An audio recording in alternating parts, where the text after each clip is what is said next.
निशा, पापा का कॉल आया था, उनको 20,000 रुपए की ज़रूरत है। तो तुमने क्या बोला? मैंने बोला ठीक है, और मैं तो पैसे देने ही जा रहा था, लेकिन पापा का दोबारा कॉल आया और कह रहे बेटा अब मैं ही आ जाता हूँ तुमसे पैसे लेने, किसी बहाने सबसे मिल भी लूँगा।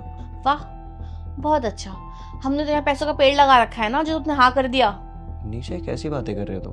पापा को सच में ज़रूरत है पैसों की, वरना वो पैसे मांगते भी नहीं। ये सब बहाने है ना बड़ा बेटा, उससे क्यों नहीं बोलते हैं कि जानते हैं वो 1 रुपया नहीं देगा और तुम जो बोलोगे वो दे दोगे। मुसीबत के टाइम हम काम नहीं आएंगे तो और कौन काम आएगा उनके?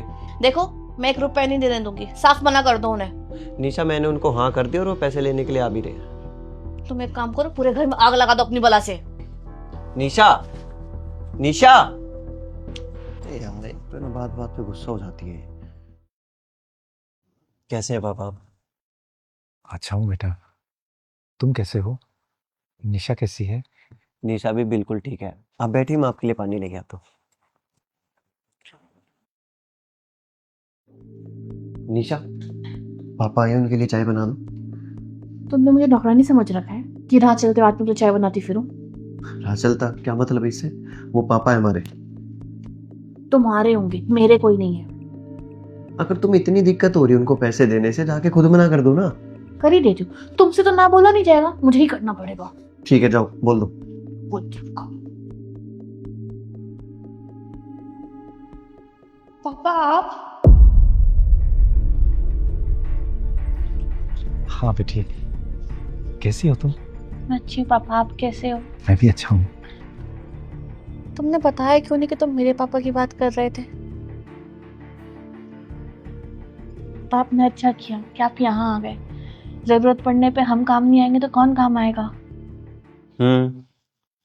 कह तो तुम बिल्कुल सही रही हो निशा। अगर तुम्हारे पापा आए हैं तो वो तुम्हारे पापा, मेरे पापा आते तो वो कोई राह चलता आदमी। मेरे पापा को पैसों की जरूरत है तो पैसे क्या पेड़ पे लगते हैं? और जब तुम्हारे पापा को पैसे की जरूरत है तो पापा हम है ना आपकी मजबूरी में, आपके काम आने के लिए। इतना भेदभाव क्यों? जब मैं तुम्हारे मम्मी पापा और अपने मम्मी पापा में कोई फर्क नहीं समझता तो तुम क्यों इतना फर्क समझती हो? जो काम मैं अपने मम्मी पापा के लिए कर सकता हूँ ना, वही मैं तुम्हारे मम्मी पापा के लिए भी कर सकता हूँ, क्योंकि मेरे लिए दोनों बराबर हैं, लेकिन शायद तुम्हारे लिए नहीं।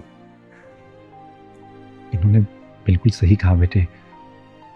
जहाँ मेरे बेटे ने मेरी मदद करने से बिल्कुल मना कर दिया, वहीं इन्होंने मेरी बात सुनते ही तुरंत हाँ कर दी, बिना सोचे समझे। बेटा, अगर ये तुम्हारे पेरेंट की इतनी रिस्पेक्ट करते हैं तो तुम्हारा भी तो फर्ज बनता है कि इनके मम्मी पापा की रिस्पेक्ट करो। और सोचो बेटा, अगर इन्होंने भी मना कर दिया होता तो कहाँ जाता मैं? आई एम सॉरी मनीष, मैंने कभी ऐसे सोचा ही नहीं कि माँ बाप तो दोनों के बराबर ही हैं।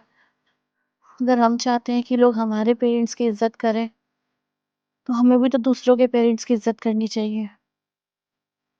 सॉरी। It's okay.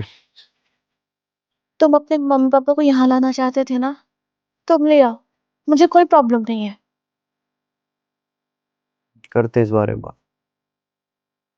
शाबाश बेटी, शाबाश।